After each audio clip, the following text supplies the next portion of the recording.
"Mommy's sick, but she'll still smile if you come to my party," the little girl said to the man in the suit.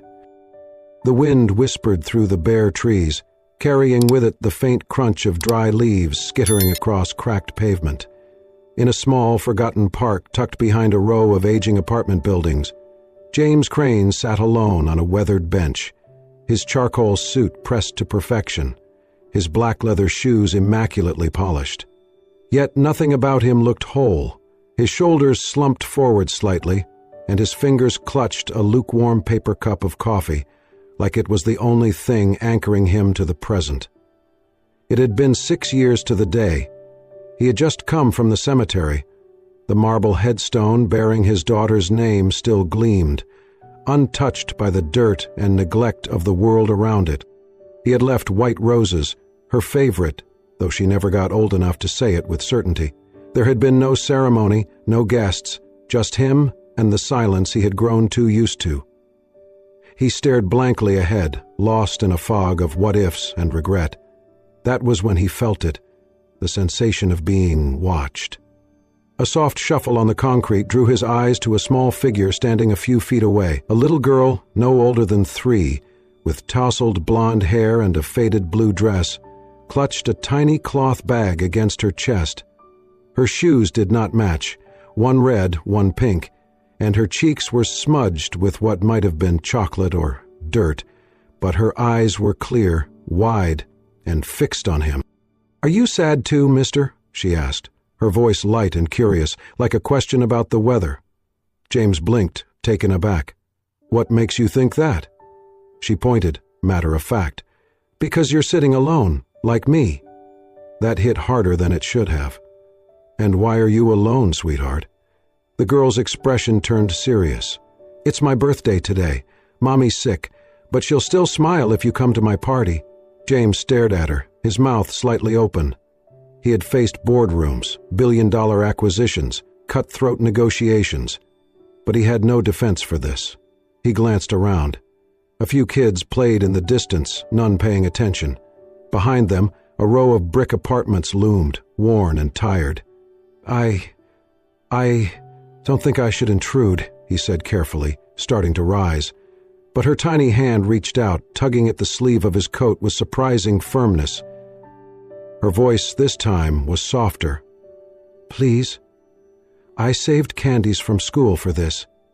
James looked down at her, at the seriousness in her young eyes, the kind that should never exist in someone so small, and felt something crack. He had not celebrated a birthday in years, not even his own. The last one he attended was in a hospital room, his daughter too weak to blow out the candles. She had whispered, "It's okay, Daddy, we can pretend." This little girl was pretending too. He nodded slowly. "All right then. Lead the way, birthday girl." Her face lit up like sunrise breaking through a storm. She reached for his hand without hesitation, and he let her take it. Her fingers were cold but steady. As they walked, she chattered about the drawings she made, how Mommy was resting, how the other kids had gone home, but it was still a party because she had her candies and now she had a guest. He listened, more present than he had been in years. Up ahead, the buildings loomed closer. A curtain fluttered in a second-story window. Somewhere, a dog barked. He realized for the first time in a long time, he was not thinking about business, or loss, or himself. He was just following a child who had seen his sadness before he even spoke, and for reasons he could not explain, that made him feel human again. The hallway smelled faintly of mildew and old paint. James followed the little girl up 2 flights of creaky stairs, her small hand still wrapped around his. She skipped with purpose, humming softly under her breath as they reached a faded blue door with the number 2C barely clinging to the wood. She knocked, twice, gently, then pushed the door open without hesitation. "Mommy, I brought someone!" James hesitated at the threshold. The room beyond was dimly lit, a yellow bulb flickering weakly above a tiny kitchen sink. The walls were stained with age, one corner patched with cardboard. The couch near the window sagged in the middle. On it lay a woman, frail, blonde, and pale. Natalie. At the sound of her daughter's voice, she stirred, coughing lightly as she turned her head. When she saw James, tall, broad-shouldered, dressed in a tailored coat, her body tensed. Her eyes darted between the man and her child. Confusion flashed, then concern. She struggled to sit up, pushing herself up on shaky elbows, but her body betrayed her. Her arm gave out, and she nearly slid back down before catching herself with a wince. James instinctively stepped forward, hands raised in apology. "I'm sorry, I didn't mean to intrude. She invited me to a party." Natalie blinked rapidly, clearly trying to process what was happening. Her voice, when it came, was raspy but composed. "You came with her?" He nodded. "She found me in the park, said today's her birthday." A beat passed. Natalie looked at her daughter, now bustling around the tiny living room, spreading out napkins and setting 2 mismatched teacups on a folding table, then back at James. There was still a flicker of fear in her eyes, of the unknown, of a stranger in her home, but something in his expression seemed to calm her. She gave a tired, half-smile. "Well, in that case, welcome." James stepped inside slowly, taking in the room. It was small and clearly worn down, but clean in its own way. A shelf held a few picture books and a battered teddy bear missing one ear. Crayon drawings were taped proudly to the fridge and walls. One showed a smiling stick-figure family with a bright sun above. No cake, no balloons, just hope, clinging by threads. The girl was still busy preparing. "I'll get the candies. Wait right here, mister." Natalie watched her daughter, then looked down at her own lap. A cannula ran beneath her nose, connected to a portable oxygen tank beside the couch. "I wasn't expecting guests," she said softly, her voice tinged with apology. James offered a gentle smile. "Honestly, I didn't think I'd be at a party today either, but your daughter insisted, and I've been to 100 events that called themselves parties. None felt this honest." Natalie exhaled, and some tension left her shoulders. "She does that," she said, gesturing to the child now climbing on a chair to reach a high shelf. "She makes you feel like you're the most important person in the room." James watched her with quiet admiration. "She's extraordinary." There was a pause, then Natalie glanced toward him. "She saved those candies from school all week. Said she didn't want to eat them until she had someone to share them with on her birthday." James looked down at the floor, suddenly struggling to find words. "She told me her mom promised her cake," he murmured. Natalie's smile faltered. Her eyes grew glassy, but she held them steady. I was going to," she whispered, "before I got worse." James turned to face her more fully. "You do not owe me an explanation." Natalie shook her head slowly. "I owe her. She's 3. She doesn't understand what it means when I cannot get out of bed for days, or why her daddy never came home after that scaffolding fell. She just wants candles and someone to say happy birthday." James looked at the child again, who was now carefully unwrapping 3 tiny hard candies and placing them on a plastic plate. "She got all 3, he said. Candles, and someone to say it." Natalie's eyes welled up. She nodded, swallowing a lump in her throat. Then, gathering the last of her strength, she straightened her back and said with grace, "Well then, mister, let's not keep the birthday girl waiting." The little girl returned, clutching her cloth bag like it held something sacred. She walked with deliberate steps, her face full of pride and ceremony. James watched her as she knelt beside the small table and carefully opened the bag. "I brought the good ones," she said, her voice bright. Her tiny fingers, sticky at the tips, unwrapped 3 colorful pieces of candy, one red, one green, one blue, and placed them gently on a faded paper plate.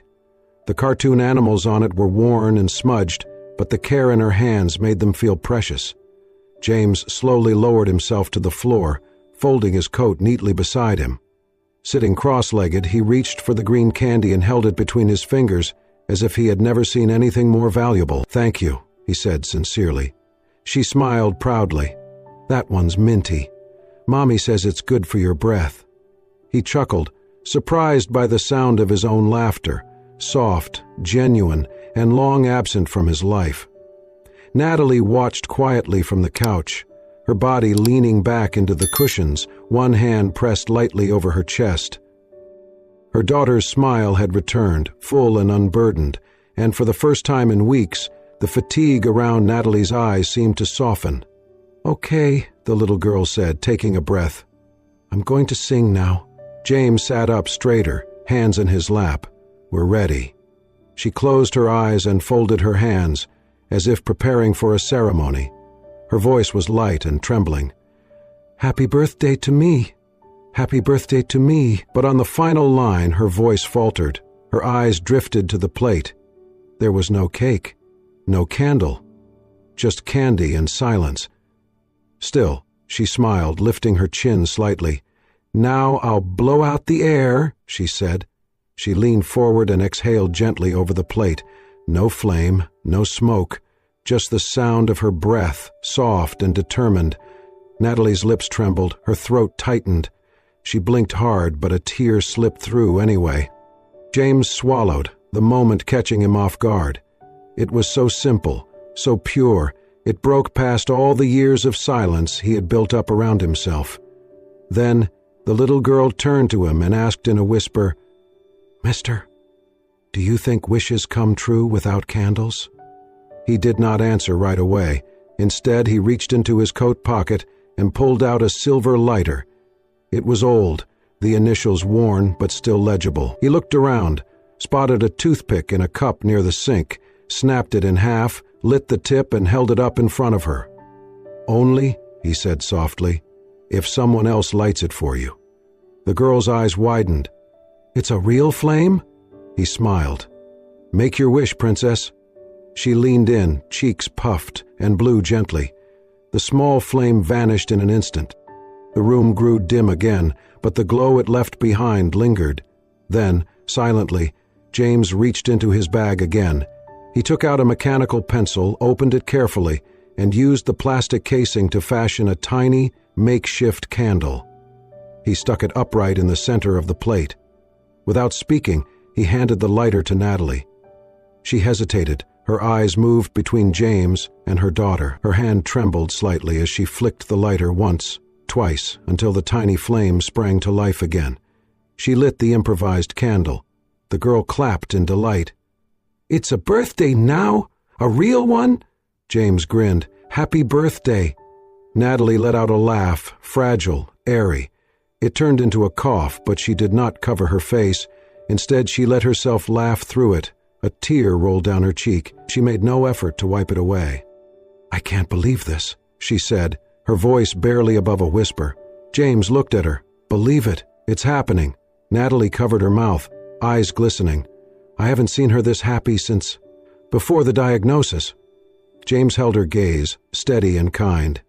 "Sometimes," he said, "all it takes is a spark." Natalie looked down at her daughter, now pretending to pour invisible tea and serve candy like it was the most elegant dessert in the world. "No cake," she whispered, "but everything she needed." James nodded quietly. "And maybe everything we needed too." The next morning, James sat in the glass-walled boardroom of Crane Holdings, the skyline of the city stretching behind him like a kingdom he had long since stopped admiring. Men and women in tailored suits spoke in clipped tones about projections, profits, permits, and a planned demolition that would make room for a new high-rise. He barely heard them. His mind wasn't in the room. It was 3 miles away, in a dim apartment where a little girl had sung happy birthday to herself over 3 candies, and a woman with tired eyes had smiled through pain just to see her daughter laugh. When the meeting turned to the East Side clearance proposal, codename Project Haven, James lifted his hand. "I want it paused," he said. Chatter fell silent, heads turned. "We have not completed a full impact study," he added, his voice steady. "We are displacing families, people. I want a revised plan before we proceed." "But Mr. Crane," one executive began. "I said pause it." He left the room before the murmurs started again. That afternoon he returned to apartment 2C. The hallway looked the same, aged, tired, but he carried something different this time. A small box containing a cupcake with pink frosting, 3 tiny birthday candles, and a worn comic book wrapped in brown paper. When the door opened, Natalie stood there, leaning on the frame. She had managed to change into a clean shirt, and her blonde hair was brushed, though still tangled at the ends. Her eyes widened. "You really came back?" James lifted the box slightly and smiled. "I said it was a party. I don't like leaving halfway through." She stepped aside without a word, and he entered. The little girl lit up when she saw the cupcake. "Is that for me?" "It is," James said. "This time you get to make a wish with real candles." They sat up at the small table again, Natalie seated with a blanket over her lap, James across from her, and the little girl bouncing in place with excitement. "Can I light them?" she asked. James handed her the lighter. With help. Natalie reached over gently, guiding her daughter's hand. Together they lit the candles, 3 tiny flames dancing over a too small cupcake, but to the little girl it was a 5-tiered dream. She closed her eyes, whispered a wish only the walls heard, and blew them out with one steady breath. They clapped. She beamed. Afterward, James unwrapped the comic book. "This," he said, "was my daughter's favorite. She never got to finish it, but I think you might like it." He began reading in exaggerated voices, silly and theatrical. The little girl laughed so hard she hiccuped, and even Natalie, watching from the side, let out a real laugh that turned into a cough. "You missed your calling," she said once she caught her breath. "Too many business meetings," James replied with a shrug. Time passed unnoticed as they flipped through pages, snacked on bits of cupcake, and played pretend with broken crayons. As the sun began to dip, casting a golden hue through the grimy window pane, James stood to leave. But something caught his eye, a corner of paint peeling near the frame. He took a handkerchief from his pocket, knelt, and gently wiped at the dust. Then, noticing the coat hook hanging loosely beside the door, he unfastened the old leather strap of his wristwatch, broke it into 2 parts, and used it to tighten the screws and hold the hook firm. Natalie watched from the couch, saying nothing, but her eyes followed every movement. As he straightened up, he pulled a small folded note from his jacket and placed it on the edge of the table. "Next time," he said, "I'll bring tea." Then he turned and left. Natalie reached for the note after the door clicked shut. It was folded in quarters, the handwriting neat and simple. When she opened it, her breath caught. On the back of a bank deposit slip, drawn in crayon, was a picture, clearly by a child's hand. 3 stick figures held hands beneath a sun. 1 tall man in a suit, 1 woman with yellow hair, and 1 little girl with a crown. Below it, scrawled in crooked letters, "Mommy plus me plus Mr. Nice equals happy." Natalie pressed the drawing to her chest, and for the first time in a long time, she let herself hope. The apartment was quiet, except for the soft hum of the oxygen machine and the slow rhythmic breathing of the child curled beside her. Natalie sat on the edge of the bed, her eyes fixed on the small nightlight casting shadows across the peeling wallpaper. Her fingers gently smoothed the blanket over her daughter's tiny frame, but her thoughts were far from still. She reached to the nightstand and picked up a small glass jar. It had once held strawberry jam. Now it was empty, except for the faint wax mark on the lid, where James had lit that makeshift candle. That light had brought her daughter joy. Now Natalie stared at it like it was a warning flare. She closed her eyes and pulled her notebook from the drawer. It was worn, pages dog-eared, margins scribbled with lesson plans she never got to teach again. Tonight, she wrote something different. "He's kind, too kind. But when this ends, and it always ends, what happens to people like me? What happens to people like me when people like him move on?" She didn't write more. She could not. The next afternoon, James returned with a coloring book and a box of new crayons. He knocked gently and smiled as the door opened. "I brought something for the artist," he said. The little girl squealed, running to grab it from his hands. "Thank you, Mr. James." But Natalie stood farther back, her tone polite, her smile measured. "That's very generous of you, but you really don't have to keep doing this," she said softly, avoiding his eyes. He hesitated. "I want to." She nodded once. "Thank you," she said again, then turned her attention to tidying the counter, creating a polite but unmistakable distance. James lingered for a moment, watching her shoulders tighten, then quietly excused himself. That night, he stood in the center of a grand ballroom with a drink in hand and a glass smile on his face. Crystal chandeliers sparkled above him. Laughter bounced off marble walls. Suits and gowns mingled. Deals were whispered over hors d'oeuvres, but James could not remember the name of the man talking beside him. His phone buzzed in his pocket. He pulled it out. The screen lit up with a photo, the drawing the little girl had made. Mommy plus me plus Mr. Nice equals happy. His hand tightened around the glass. He set it down, untouched. He left without saying goodbye. The next day, he returned to the east side, the same path he had walked twice before. But this time, as he stepped through the iron gate leading to the apartments, a voice stopped him. An older man, gray-stubbled and wearing a cap, stood near the steps, arms crossed. "You're from the company, right?" the man asked, eyes sharp. James nodded. "Crane Holdings." The man's voice hardened. "People like you buy buildings like these and kick us out. Then you tear everything down and forget we were ever here." James looked at him. No suits, no cameras, just a man defending the only place he called home. "You're right," James said quietly. "That happens, too often." The man seemed surprised by the honesty. James continued, his voice steady. "But maybe I'm here to remember." A long silence stretched between them. Then the man stepped aside. James climbed the stairs. From the second-floor window, Natalie had watched the entire exchange. She had been folding laundry, what little they had left clean, and paused when she saw him arrive. She had expected him to explain himself, to defend his visits, or maybe she had expected him to walk away. But he had stayed, had listened, had admitted what no man in his position ever would. When James knocked on the door, Natalie opened it without hesitation. There was a softness in her face he had not seen before. "Come in," she said, her voice warm but quiet. "She's been asking about you all morning."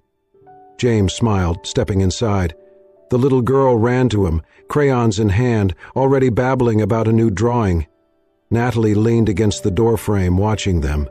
She did not know what this was, or how long it would last. But for the first time, she let herself believe it might be real. The power went out across the east side just after sunset. Streetlights blinked once, then failed. A wave of darkness rolled down the block, swallowing every window and hallway in shadows. In apartment 2C, Natalie lit a candle, its flame flickering uncertainly on the kitchen counter. Her daughter sat curled on the couch, a blanket pulled up to her chin. Then came a knock. Natalie opened the door to find James standing there with a flashlight in one hand and a tote bag slung over his shoulder. "You really came," she said, her voice a mixture of disbelief and relief. "Even in the dark?" James smiled. "That's when tea tastes best." From the tote, he pulled out a small pack of shortbread cookies, a thermos of warm water, and a brand new set of pink plastic teacups. Within minutes, they sat cross-legged on the floor. The only light came from the flashlight, angled upward to bounce off the ceiling, casting soft rays across their faces and long shadows on the walls. "Tonight," Natalie announced, "we have a special guest at the royal tea table." She looked at her daughter, who squealed in delight. "Mr. James is the knight." "What kind of knight?" he asked with a grin. "The kind who brings cookies," she declared proudly. Natalie laughed. "Then he's the rarest kind." They took turns telling stories. Natalie began with a tale of a lonely princess who lived in a tower made of blankets. James picked up the thread, describing a knight who carried a beam of light instead of a sword, and who found her not by accident, but by promise. The little girl giggled with every twist, her eyes wide, her hands fluttering in excitement, as she added her own silly ideas. Together they called it The Sick Princess and the Knight with the Light. Time passed softly, gently. Natalie's laughter came easier now, not fought through pain. James watched her, how her eyes sparkled in the dark, how her daughter rested against her side with complete trust. Eventually, the little girl's energy gave way to sleep. Her head slipped into Natalie's lap, her breathing slowing. The flashlight buzzed faintly as its battery wore down. In the fading light, Natalie leaned her back against the wall, her voice lower now. "I'm scared," she admitted, "of getting used to this, to you, and then losing all of it." James didn't answer right away. He looked at the woman beside him, the weight she carried, the walls she still held up, even in moments like this. "So am I," he said finally. "But maybe this is the first thing I don't want to lose." They sat in silence. The moment needed no explanation. Later, as Natalie lifted her daughter gently and carried her toward the bed, something slipped from the girl's hand. A crayon drawing, fresh and messy, fluttered to the floor. Natalie picked it up. The image was simple, her lying in bed, surrounded by darkness. A small candle burned in the corner, and beside it a figure holding a light, a stick figure version of James, drawn with extra big hands. She stared at it. "She must have drawn it earlier," she said softly. "She's stronger than she looks," James said, standing beside her. Natalie looked up. "Just like you." She did not respond with words. Instead, she reached out, and for the first time, her fingers closed gently around his. It was not a romantic gesture, not yet. It was something purer, more vulnerable, a quiet surrender of fear, if only for one night. James did not speak. He just held her hand and let the silence wrap around them. The flashlight dimmed to a faint glow. The candle flickered, casting soft patterns across the wall. In that dark apartment with no power, no safety net, and no promises for tomorrow, they sat together. No declarations, no expectations, just the sound of breathing, the warmth of joined hands, and the fragile hope that maybe not everything good had to end. The scream shattered the morning silence. James was already awake, sitting by the window in his apartment, sipping bitter coffee when the call came. "She's not waking up," the nurse said. "The little girl dialed 911 herself. Your number was the only one she remembered." He was already grabbing his keys before she finished. By the time he reached the hospital, the emergency room buzzed under dim fluorescent light, casting everything in cold blue. Natalie lay unconscious in the ICU, hooked to machines that hissed and beeped in a slow, eerie rhythm. Her skin was pale, her breaths shallow. A nurse adjusted her IV, then stepped aside. James entered the room without speaking. His face was tight, jaw clenched against everything he could not control. He sat at the edge of the bed and reached out, brushing a stray hair from Natalie's forehead. His hands trembled as he removed his jacket and carefully draped it over her legs. Behind him, soft footsteps padded across the linoleum. The little girl, wrapped in a too-big sweater, clutched her stuffed bear. She stopped at the door, watching him. James turned, offered her a small smile, but she did not return it. Instead, she slowly walked to the foot of the bed, knelt beside her stuffed bear, and unzipped her pink coat. She folded it carefully and placed it over the bear. Then, without looking up, she whispered, "He's cold, too." James felt something catch in his throat. In that moment, no boardroom, no billion-dollar deal, no penthouse view could mean more than this. A girl trying to share warmth, a man clinging to hope, a woman fighting for breath. Later that day, the doctor called James into a private consultation room. The verdict was grim. "We've done all we can. Her immune system's collapsing. We need a bone marrow match, urgently, but the list is long, months, maybe more." James sat in silence, then spoke, just once. "Test me." The nurse blinked. "Mr. Crane, it's test me." The results came in 48 hours later. He was a match. He did not tell Natalie. He did not tell anyone. He signed the consent, cleared his schedule, and prepared for the donation without fanfare or announcement. He just showed up. The procedure left him sore, aching in ways he hadn't expected, but when he saw her, a day later, awake and sitting up, barely, but alive, it did not matter. Natalie looked up as he entered her room. Her daughter was asleep in a chair beside the bed, arms wrapped around the same stuffed bear. "You?" she said, her voice hoarse but sharp. James smiled faintly. "Me." "I heard," she rasped. "You did it, didn't you?" He didn't deny it. He pulled up a chair, sat down beside her. "You can't just fix everything," she said, more angry than grateful. "You cannot throw yourself into my life and expect—" "I'm not fixing," James interrupted. "I'm choosing." She stared at him, eyes tired, still clouded by medication and fear, but fierce. He leaned forward, his voice low, steady. "You gave me a reason to feel again, to remember what it's like to care about something that's not tied to money or image or legacy. I didn't do this to rescue you, Natalie. I did this because I don't want to imagine the world without you in it." There was silence between them. Only the beeping of the heart monitor filled the space. Then slowly, Natalie's eyes filled with tears, not from fear, not from pain, but from something deeper. She tried to speak, but no words came. Instead, her fingers reached across the blanket, weak but searching. James met her halfway, gently wrapping her hand in his. They didn't speak again. They just sat there, hand in hand, as the machines continued to hum and the fluorescent lights flickered above them. And in that small, sterile room, something fragile and quiet bloomed.